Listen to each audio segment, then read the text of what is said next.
사랑하는 성도 여러분, 잠시 모든 주의를 기울여 주시겠습니까?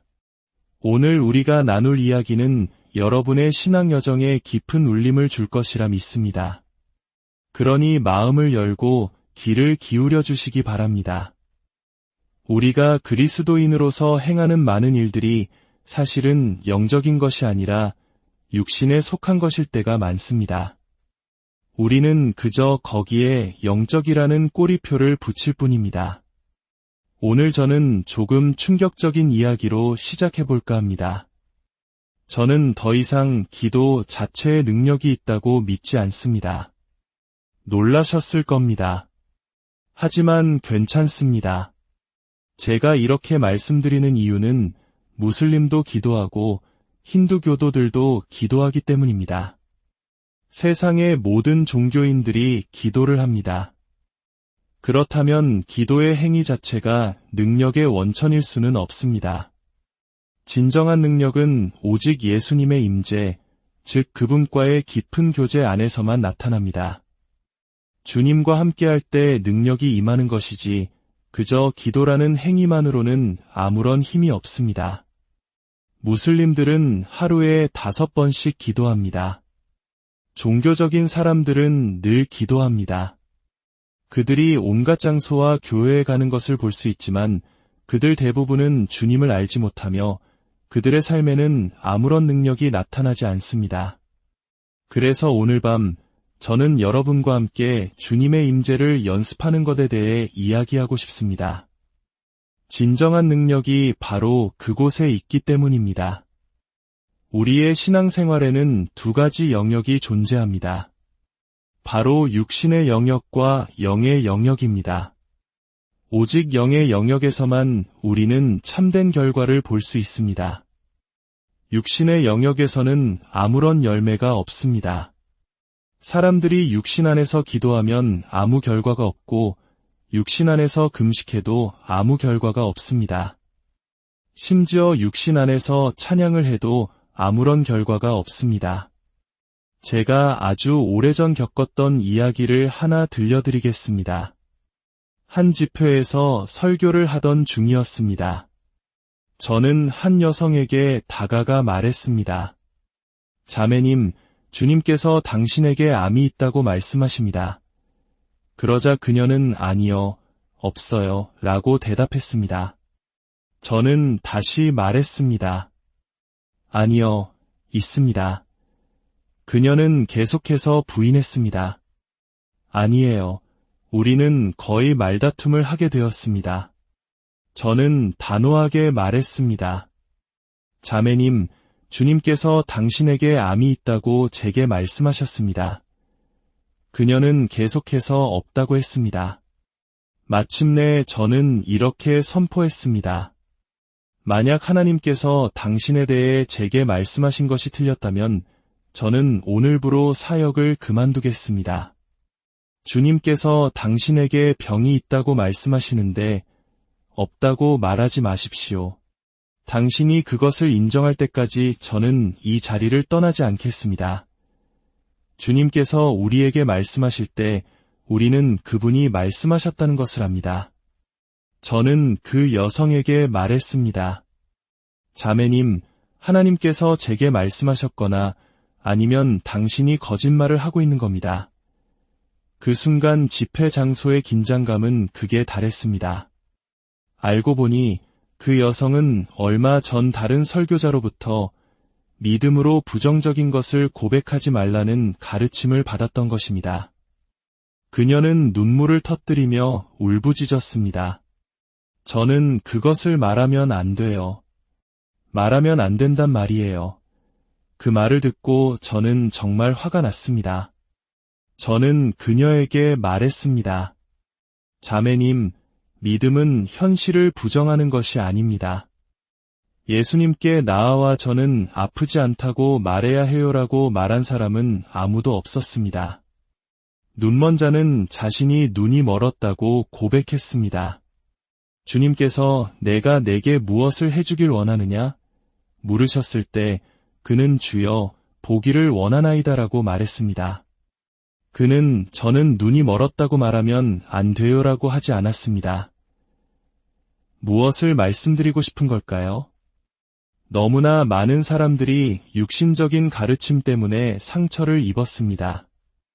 그들은 그저 입술로만 그가 채찍에 맞음으로 나는 나음을 입었도다 를 반복해서 고백합니다. 하지만 그것은 모두 육신에 속한 것입니다. 사랑하는 형제자매 여러분, 영의 영역에서만 결과가 나타납니다. 예수님의 이름조차도 영의 영역 없이는 아무런 능력이 없습니다. 여러분이 얼굴이 파래질 때까지 예수님의 이름으로라고 외칠 수 있지만 성령님께서 임하시기 전까지는 아무 일도 일어나지 않습니다. 과거 캐서린 쿨만이라는 위대한 여성 사역자가 있었습니다. 제가 직접 본 일입니다. 한 여성이 무대 위로 올라왔는데 정말 악한 영에 심하게 사로잡혀 있었습니다. 그녀의 눈에서는 악마의 기운이 느껴졌습니다.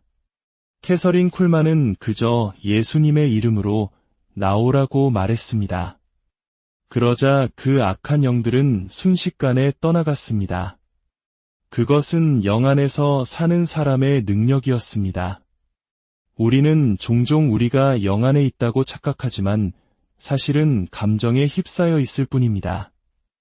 오늘 기도하며 하나님을 찾아야겠다고 결심할 수 있습니다. 하지만 성령께서 그 갈망을 우리 안에 심어주시지 않으면 우리는 결국 지치고 맙니다. 하나님께서 먼저 사람을 찾으시기 전에는 사람이 하나님을 찾을 수 없습니다. 다윗은 시편 80편 18절에서 우리를 살리소서 그러면 우리가 주의 이름을 부르리이다 라고 노래했습니다. 아가서 1장 4절은 말합니다. 왕이 나를 이끌어 들이시니 내가 당신을 따라 달려가리이다.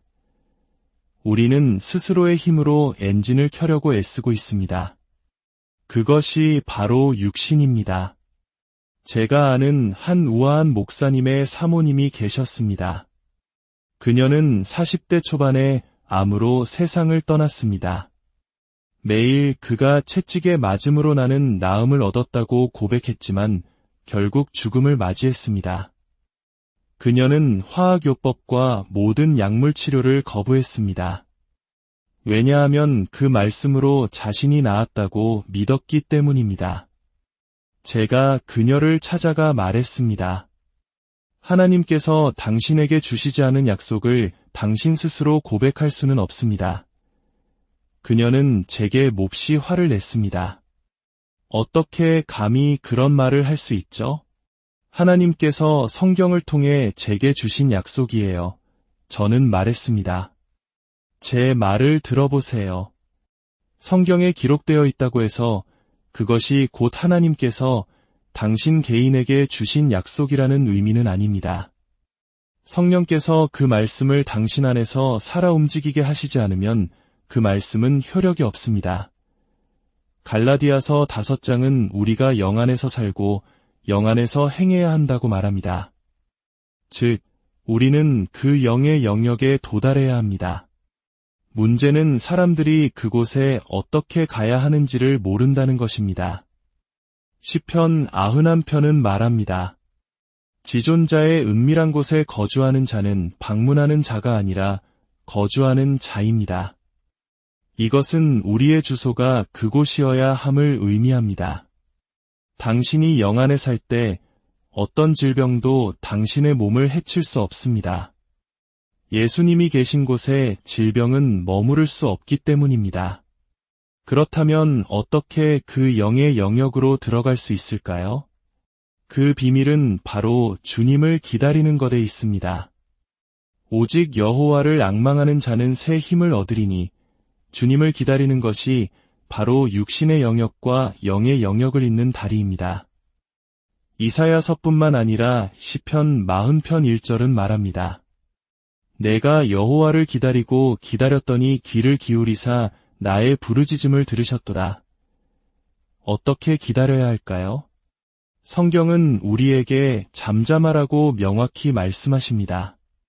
하나님께서는 조용히 하라가 아니라 잠잠하라고 하셨습니다. 이 둘 사이에는 큰 차이가 있습니다. 당신이 충분히 오랫동안 잠잠히 있을 때 하나님께서는 당신의 영 안에 고요함을 가져다 주실 것입니다. 고요함은 성령의 능력을 활성화시킵니다. 고요함은 우리 안에서 그분의 능력을 풀어놓습니다. 하나님은 우리에게 말씀하십니다. 잠잠하여 내가 하나님됨을 알지어다. 그때 너는 나의 능력을 알게 될 것이다. 우리는 잠잠히 있는 것을 힘들어합니다. 아무것도 하지 않고 가만히 앉아 있어야 한다고 생각하기 때문입니다. 하지만 성경은 주님을 기다리라고 말합니다. 아무것도 없이 기다리는 것이 아닙니다. 우리가 기도의 목록을 다 아뢰고 난 뒤 대부분의 사람들은 같은 말을 반복하다가 아멘하고 자리를 떠납니다. 바로 그 순간 그들은 패배하는 것입니다. 기도의 목록이 끝났을 때 하나님께서 당신에게 생명을 불어넣으실 때까지 충분히 오래 잠잠히 기다리십시오. 성령께서 당신에게 생기를 불어넣으시면 그분께서 당신을 그분의 영역으로 이끌어 들이실 것입니다. 우리는 스스로 들어갈 수 없습니다. 이끌림을 받아야만 합니다. 오직 성령님만이 당신을 영의 영역으로 데려가실 수 있습니다. 독수리 날개치며 올라감같이 당신을 끌어올리실 것입니다. 당신이 영의 영역에 들어섰을 때 가장 먼저 일어나는 일은 시편 40편 2절의 경험입니다. 그가 나를 기가 막힐 웅덩이에서 끌어올리셨도다. 주님을 기다리는 것은 육신을 무장 해제시키고 죄의 권세를 해체합니다. 주님을 기다리는 것은 당신의 내면에 성령의 힘을 줍니다. 그리고 육신은 당신의 삶에 대한 지배력을 잃기 시작합니다. 당신이 영의 영역에 들어서는 순간 시편 40편 3절의 일이 일어납니다. 새 노래 곧 우리 하나님께 올릴 찬송을 내 입에 두셨으니 당신은 자신도 모르게 멜로디를 흥얼거리기 시작합니다. 영의 영역은 멜로디와 함께 시작됩니다. 그리고 이 순간 주님의 임재를 연습하는 것이 시작됩니다. 예수님은 삶 그 자체보다 더 실제적인 분이 되십니다. 하나님께서는 모세에게 성막의 설계를 통해 임재로 들어가는 로드맵을 주셨습니다. 성막의 각 기물들은 영적 여정의 단계를 상징합니다. 첫째, 문을 통과하면 예수님께서 실제가 되십니다. 둘째, 번제단에 이르면 예수님의 보혈과 십자가가 실제가 되며 진정한 회개와 깨끗함이 임합니다. 셋째, 물두멍에서는 하나님의 말씀이 살아있는 능력이 됩니다. 넷째, 등잔대에서는 그분의 뜻이 명확히 드러나고 우리의 뜻이 그분의 뜻에 합하여집니다. 다섯째, 진설병상에서는 우리의 몸을 산제물로 드리는 헌신이 일어납니다. 여섯째, 분향단에서는 육신이 아닌 영으로 드리는 참된 예배, 주님과의 깊은 친밀함이 시작됩니다. 그리고 마지막으로 언약궤가 있는 지성소, 그 은밀한 곳에 들어가 그분의 음성을 듣게 됩니다. 지존자의 은밀한 곳에 거하는 자는 전능자의 그늘 아래에 살리로다. 그 은밀한 곳에서 나올 때 당신은 더 이상 혼자가 아닙니다.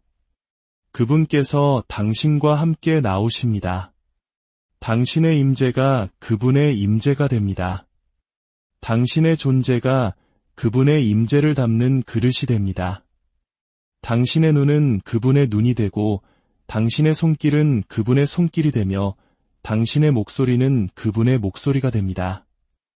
이것이 바로 주님의 임재를 연습하는 삶의 결과입니다.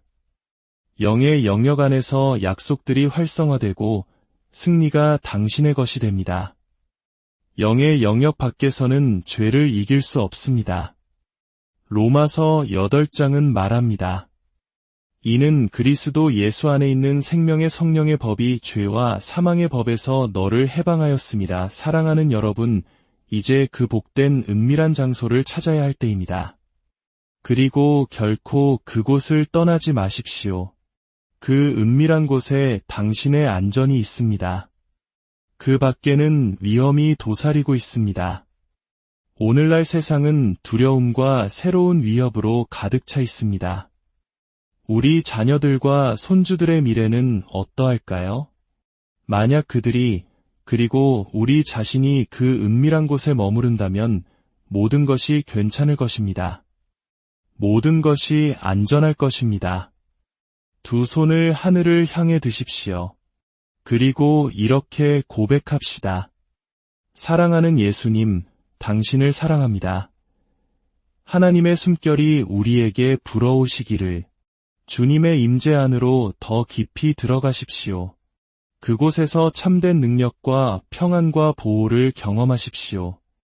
여러분의 삶에 하나님의 평강과 은혜가 늘 함께하기를 간절히 기도합니다. 이 말씀이 여러분의 마음에 깊은 울림을 주었다면 이 은혜를 주변 사람들과 나누어 주십시오. 좋아요와 구독을 통해 더 많은 복된 말씀들이 널리 퍼져나갈 수 있도록 함께해 주시면 감사하겠습니다. 여러분의 삶 위에 하나님의 축복이 가득하기를